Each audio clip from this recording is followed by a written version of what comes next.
All right, thank you for staying with us on Morning Spring. We have been talking about the rule of law and religious suspicion in Nigeria, and we'll be speaking with lawyer Barrister Ridwan Okay.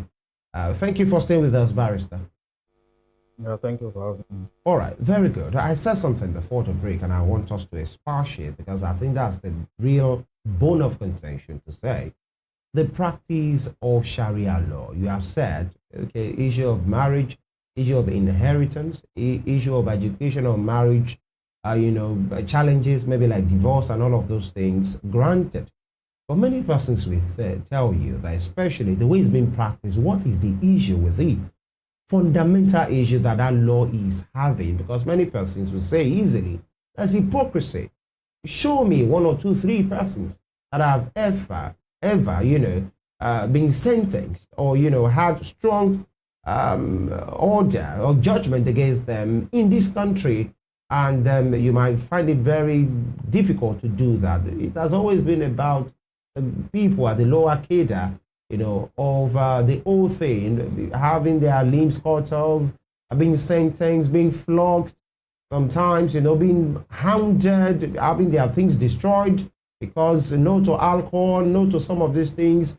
The particular Borough police will say you can't dress this way, you can't go into a particular hotel as a single with opposite sex, and all of these things. What is fundamentally wrong with the way Sharia law is being practiced in Nigeria?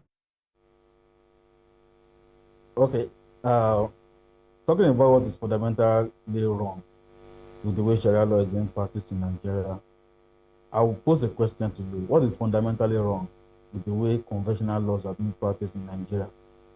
It's the same problem. The law affects the rich, the poor doesn't apply to the rich.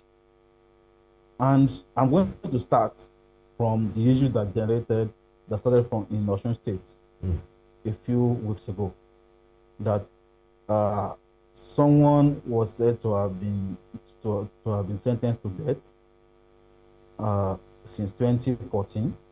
He has been on death row and also on life sentence for armed robbery.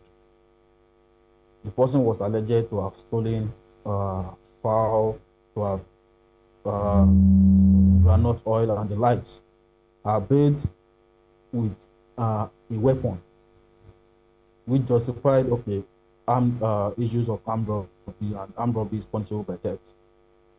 But we have people stealing billions, people that have stolen government funds, and they are out there. They spend Christmas with their family. Christmas that we did yesterday, they spend it with their family. That's to tell you, the environment is where it is being practiced. It's not about the Sharia. Because the same problem that we are talking about here with regards to the issue of Sharia is happening in our conventional court every day. So it has nothing to do with the Sharia. It has to do with how it is being practiced and where it is being practiced. I saw a tweet yesterday. Someone was saying, someone that is from the north was trying to justify why there's need for Islamic criminal law, not Islamic personal law now, Islamic criminal law. And he was saying, look at how Saudi Arabia is functioning, look at how Qatar is functioning. And I asked the person, you are trying to convince Christians to go for Islamic criminal law, right? But you are pointing to Saudi, we are pointing to Qatar. But the issues here is that few kilometers up north, the closest to them, you can see how it is being practiced. If you are a Christian, would you ever want to allow Islamic criminal law? No, because you see people who got beaten because they are not fasting, or because they are eating in public. Meanwhile, they are not people of your religion who should also be fasting with you. You see where alcohol is destroyed all over the north, especially in Kano, alcohol is destroyed. But the VAT that is generated from alcohol down south is being shared by everybody.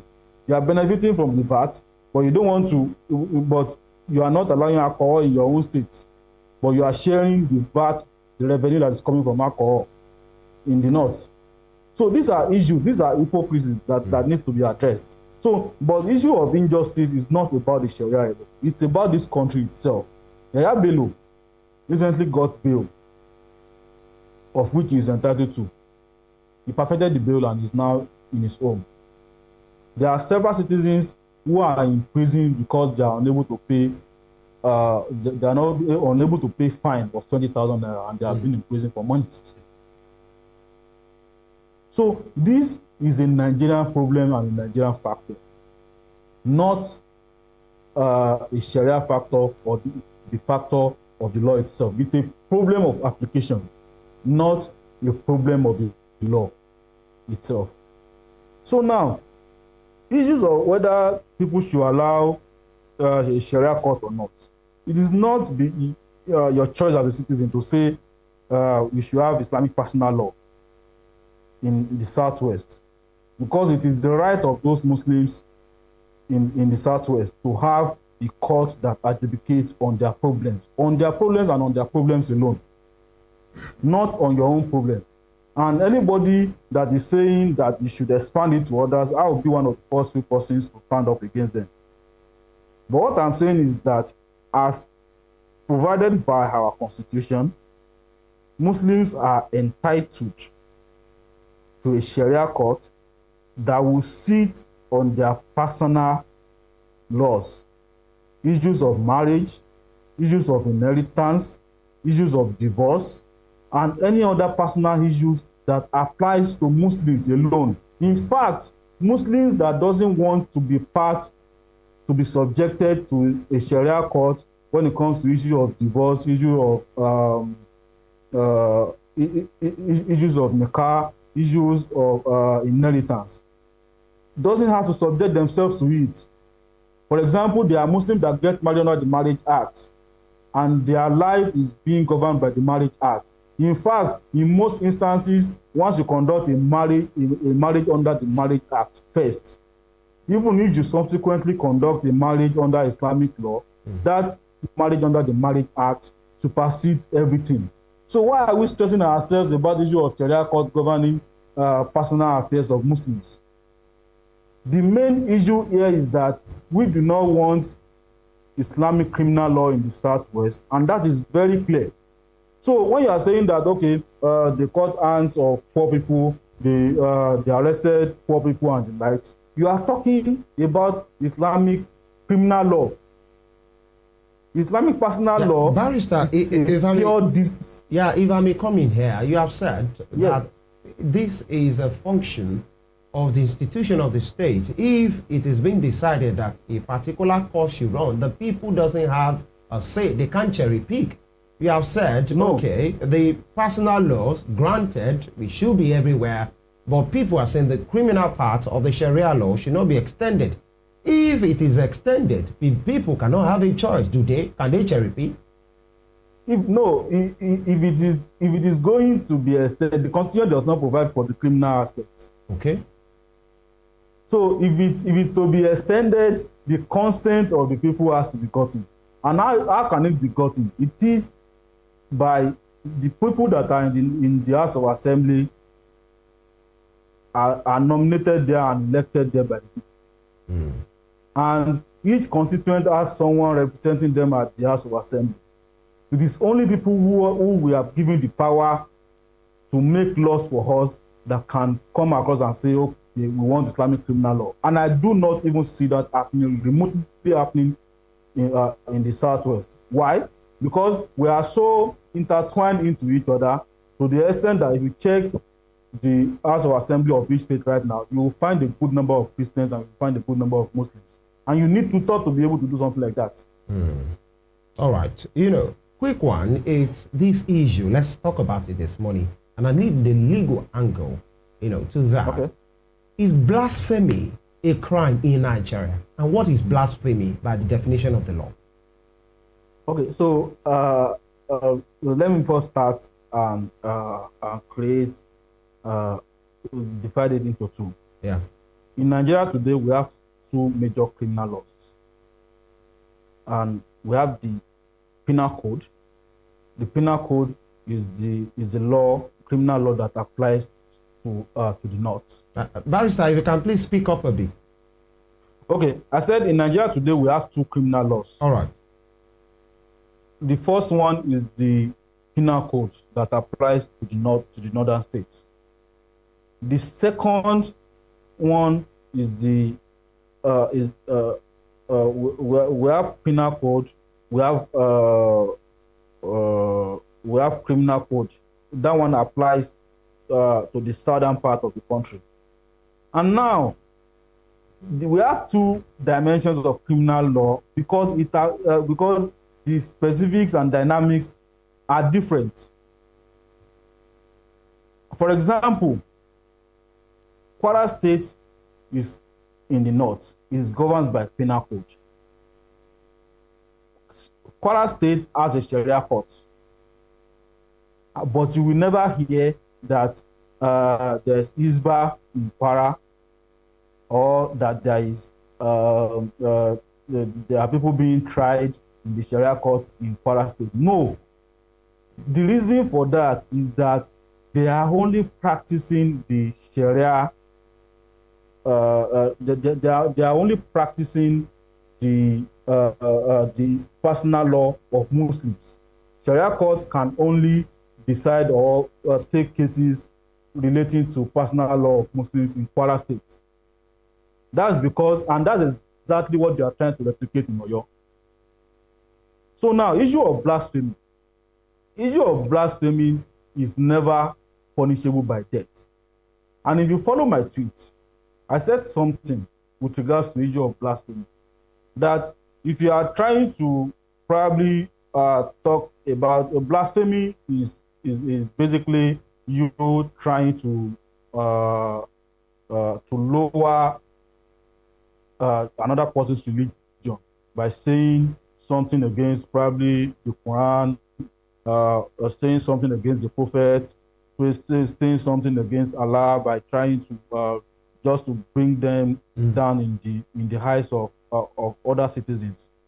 So now I said something. If anybody is blaspheming, the highest they should be charged with is offenses likely to cause breach of public peace.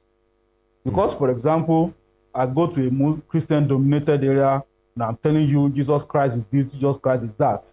I'm trying to provoke you to act, to defend your religion. That action is likely to cause a breach of public peace. Breach of public peace is an offense that shouldn't be more than community issues of just castigating the person, not killing the person, not sending the person to prison for life. There should be issues that, okay, you can easily resolve, okay, you are going to pay fine so that you don't do something like that again. So when you talk about blaspheming, a lady was killed in 2022, thereabout, Deborah. She was killed in the north. The issue became so serious that even a presidential aspirant tweeted and tried to caution people from doing such again. And in a few minutes, he deleted the tweets. Why? Because people from his part of the country were demanding for his head, because he dared to tweet against the mob killing of the lady in question. So these are issues, and I think that as citizens and practitioners of religion, we should admit that these issues actually exist. And this is where issue of suspicion that you mentioned comes across. Right. Because issue of suspicion, if someone from your religion has done something like this and you have not castigated them, instead you are justifying it, how do you expect the people from other religion not to feel suspicion? Maybe all of you are the same thing. So if a presidential aspirant, someone who is seeking for office, someone who is seeking to lead us in this country, related tweets talking about someone that was killed for blasphemy, the person was not even killed or ordered to be killed by a court. The person was killed by youths that were rampaging, and they killed her mercilessly. And then stakeholders in that part of the country refuse to stand up and refuse to castigate, those persons were never punished up to today. So issues of suspicions will always come up. Anything that you talk about will be like, okay, are they trying to play a fast one on us on this one too? Or are they trying to do something else? And so these issues will always come up. That's why I said the factors that existed 50 years ago, 100 years ago, are still in existence. And until we eradicate those things, we can never get tired of suspecting each other. Right. So issues of blasphemy should not even be an issue of any law in Nigeria, because we have a constitution that guarantees freedom of expression. The highest issue you can have with anyone with regards to probably talking about your religion and trying to provoke others is actions likely to cause breach of public peace. And those are very minor offenses which can never lead to anybody's death. Right. Good place to put it, because we are talking law this morning and you're a lawyer. And that's why I had to ask, is it in our laws? And is it, to what extent will it be punishable? Because most of the times you have always been seeing these things. Anybody that speaks something against what I don't believe or against my religion, especially in the other part of the country, it's a trouble. You have just courted trouble, even if you are alleged and it wasn't even confirmed, because many persons will be said that they have said something and the person will say, that is not what I said. And because a mob is around who is being, buoyed on, the mob who, even if they are not being endorsed, you see people who speak up, especially what you have said, men of influence, who should speak up against these things, turn the other side, because possibly it suits them or suit their narratives. And this jungle justice has always been carried on, and it's unabated. A particular preacher was killed in Abuja years ago, just because she was preaching, early morning preaching. Till now, there has not been that justice. And this is the suspicion that we are talking about. Now, shouldn't the state, if actually there are people that are doing this, carrying out this jungle justice all in the name of protecting their faith or protecting their belief, where does the state come in all of this? Because it's expected people will not do the right thing. They might do the right thing. They will not always do the right thing. But that is where the state should come in to say, we have a government to run. We have a people to protect. And no religion is superior to other religion. Or are we running a banana republic? Where does the state come in all of this?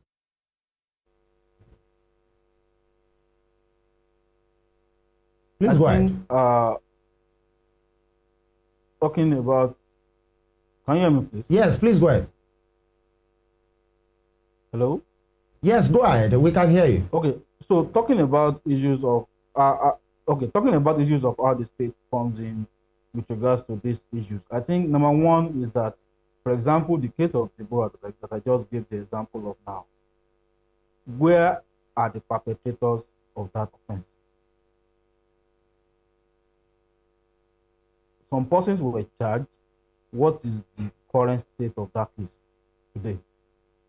There were allegations going on in the media as to why, as to the fact that those persons were arrested and they were released. What is the official position of the state with regards to that? The state is there to ensure that the laws of the state are enforced. And there's a reason that we have law. It is to ensure that those laws are enforced, and not just enforced, they must be seen to have been enforced, so that others who are also criminally minded, it will serve as deterrents. Because, for example, the stampede that happened recently, the unfortunate stampede that happened recently in Nepal, some persons are currently being questioned for that. Some persons are currently in court for that. There are several opinions on why people saying, oh, they should be let go, oh, no, it's not their fault, or none of that. I'm not trying to delve into that. But my point is that the state is holding some persons responsible.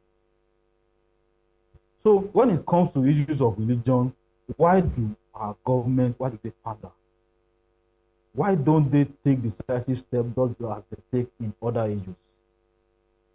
It's because if something happens and it has to do with religion, it's either the governor of that state is a Muslim or is a Christian. Or it's either the governor of that state is looking at what is the political implication if I decide to take action. So selfishness and not wanting to do the right thing is part of our problem in this country. Because if people who are engaged in mob action or who are engaged in issues of intolerance are severely punished, other people will think otherwise before they do the same thing. That's number one. Then number two, issue of sensitization. This issue, you can say that in the south, we don't usually have religious crises like they have in the north because of one, statistically, people in the north are more educated. That's number one. Number two is because we are also intertwined into each other. There's hardly a family that you see today that you won't find Muslims, you won't find Christians, and you won't have traditional worshippers. In fact, constantly, every day, Muslims marry Christians, Christians marry Muslims.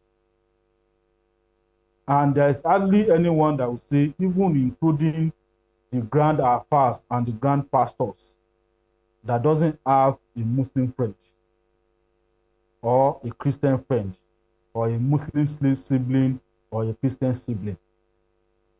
So as someone in the South, that you have such dynamic, would you want your sibling to be killed because they are not practicing your religion? So these are factors. And I think our leaders need to also, and not just our political leaders now, religious leaders have a whole lot to do. Because there was a situation in Jos where an imam hid Christians in his mosque so that they will not be killed. Right.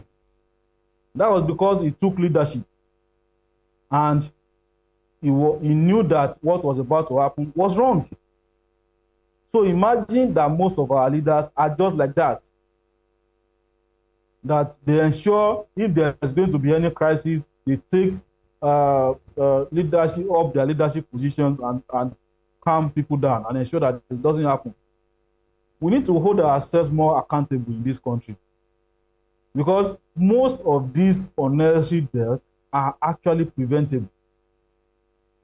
Because, for example, a presidential aspirant that actually castigated those who killed Deborah and deleted that tweet, what message do you think that person is passing to millions of citizens in the North? So we have to live by example. We have to also enforce the laws that we have. The laws that we have is already enough to cater for all these problems. And also, we have to ensure that we sensitize and ensure that our citizens and our people know that this aspect is wrong. Until we do that, these problems will continue to be solved. Yeah. Okay. I'd like to ask, before now, you said this Sharia court is coming for personal law. Before now, yes, where were the Muslims in the Southwest? Where were they carrying out these parts of their personal law?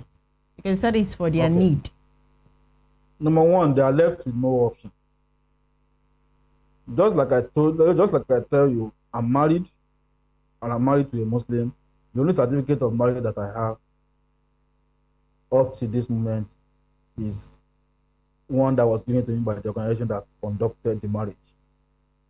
I'm supposed and I'm entitled as a citizen of Nigeria for the state to stamp and seal my certificate of marriage. If we have a Sharia court, that would have happened. That's number one.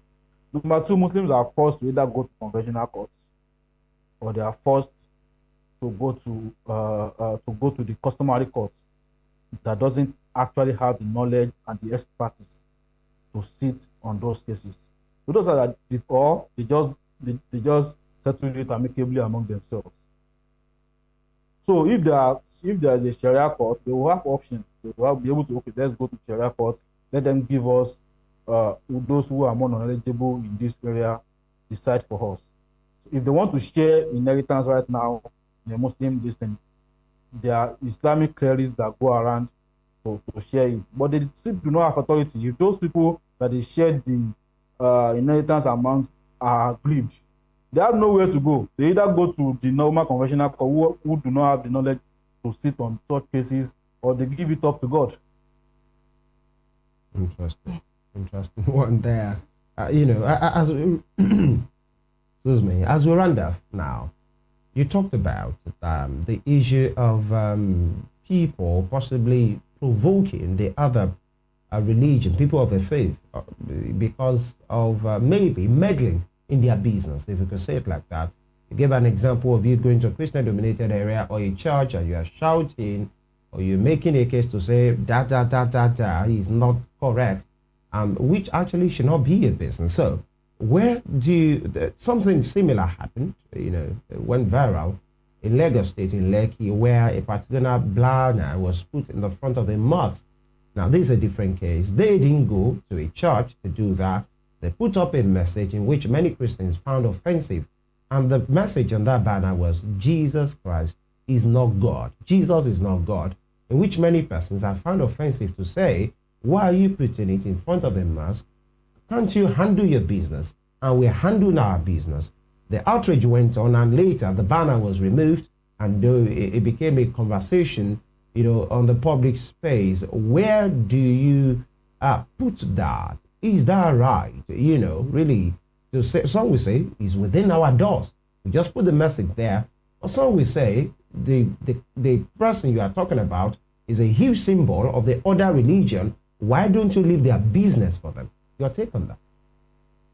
Okay, so I agree with you with the issue of the banner, and if you notice the aspect of the of that wordings, which I do not necessarily want to repeat, was in bold and capital letter.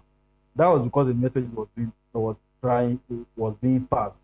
So I feel it is unnecessary, because any Christian that sees a Muslim knows that the Muslim doesn't believe that Jesus Christ is God. In fact, we have Christians that doesn't believe that Jesus Christ is God. So it was unnecessary to put up a banner, put it in bold, and say Jesus Christ is not God. So these are the issues. So I think it was totally unnecessary, and it was right for the banner to have been taken down. But to be fair on them, that banner has always been there. That's the truth. I pass through Lekki, I pass through that Central Mosque very well. I see the banner all the time. That banner has always been there, but it doesn't mean it is right for those words to have been emboldened and then make it an issue. So very well. I had to ask this because if I feel offended by the wordings, by the preaching, by the sermon, and maybe it's high time. You talked about it as well, not just political leaders, clerics have a very important work to do in this, because they are a people of influence and people believe them, even more than they believe the political leaders, more than the president of the nation. There are some persons, if the president will tell them something, they would rather not do it against what their clerics will tell them or their traditional rulers because of the belief system. Now, clerics have a lot of work to do. So, number one, what do you think they should be doing? Yes, you have a message. There is a reason why they are called clerics. They are the ones who propound the faith. They want as many persons, to join them. But where do we draw the line? That in propagating your faith, you don't have to be offensive, and it goes both ways. In fact, all the religions as well. Many persons on board to show that you are really working. That's why we're clerics. But where do we draw the line? Number one, and number two, to cap it off. If I feel offended by the message of a particular people of the opposite religion, what do I do? Do I leave it for God the way they say it? Or is there a provision in the law for me to say, these things are attacking my faith, and this is what I want to do? Two questions. Okay, so talking about clerics, if you search my tweet on X, I think I've said something similar. I still saw it yesterday.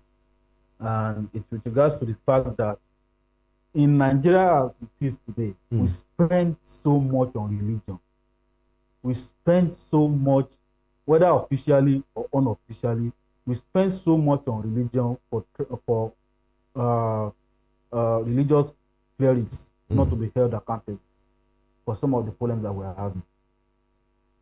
If you find a state or a particular place in Nigeria currently having issues with regards to peace and harmony of that state, check very well there are religious persons behind it.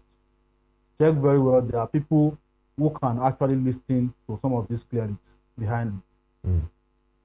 And I also said something. We spend, if you look at the expenses of the federal government or state government, they sponsor people to Hajj, they sponsor people to Jerusalem using public funds. Meanwhile, most of these persons that you sponsor are not responsible to the government. You don't hold them accountable when problems happens. So you hear 90 billion naira, 100 billion naira was spent on sponsoring people to Hajj or to support the National Hajj Commission, or with regards to people going for pilgrimage to Jerusalem. Right. So why is the state spending heavily on you when you are out there causing breach of public peace and cannot call your members to order? The same thing applies to obas and kings, in these communities. If you're in your community where there's breach of peace and the likes, the first person that ought to be held accountable is the head of that community, as well as the clerics in that community. Because one way or the other, people who are committing these crimes are either Muslim or Christian or traditional worshippers. And the government spends heavily on this. So accountability is a problem in this country, and that's where the problem stems from. As religious leaders, we have so much to do when it comes to issues of accountability. Because people go to mosque on Fridays, they listen to these clerics, they listen to what they say. And that's why during elections, politicians spend a lot on religious leaders and even on kings and heads of community. And that's because they know that there are people listening to them. Yeah. A good number of Nigerians listening to these people. And that's why in churches and in mosques, when some of these people preach, they let their position known on political issues, because they want their followers to also reason the same way. So these people can actually shape how a lot of Nigerians think. Right. So if they are not making use of their positions, then what's the essence? So that's one. Then number two, issues of what you can do. You can make reports to the police. That's why I kept on hinging on public peace. Because where there's no public peace, people cannot even walk on the road or go about their daily activities and businesses. And that will automatically affect the state. So anybody trying to be intolerant, anybody trying to provoke other persons who are just going about their own religion can be charged under an offense likely to cause breach of public peace. So that's number one. Then number two, you can also probably protest, make your grievances known. For example, when the issue of that happened in Lekki happened, the government came in and also tried to ensure that there is peace and the banner does not cause any issue. The banner was removed. So if you have a function, for example, let's assume that the government just overlooked it. What if some people just come up and decide that, okay, let's take law into our hands? So issues like that cannot easily be overlooked by the government. Right. If you cannot make an official report, speak about it, talk about it publicly, and action, even if action is not taken by the government, the persons that you have said it to will notice it, and for some reason they will be more cautious subsequently. All right. So you want to So if no one has spoken up, that banner will still be up there.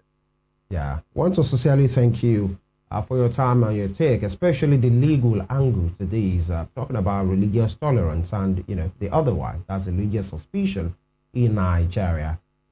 Some persons have said that Nigeria possibly is the only place where people live their own right for God and then they fight for the right of God. If there's anything like that, something that it is yours, you should push to a, conclusion, you leave it for God and say, God did. But the ones that has to do with God and his sovereignty, you take it on your head, we should do better. You have said it. Ridwan Oke, he is a lawyer and of course a public speaker. Thank you for your time and your take and for making your debut on Money Spring today. Thank you for having me. You're welcome. Compliment of the season. Enjoy the rest of your day. You. Thank All you. right. Yes, we should go. Zoms, and I just had to remember that people will leave their right for God. Something that is your right. You are not getting the dividends of democracy. Your road is bad. You are powering whatever you are using yourself. You leave it for God and say, these people, let's go and protest, or let them know, say, they will not do anything. It's only God that will help us. But when it's religion and somebody speaks something and you feel, oh, is my God that you are talking to in that manner, then we'll go all out. Allow God to handle his business. The way you said it, to leave your matter for God and fight for God's matter. God's matter. Is that not what happens? But then we should go. Yeah.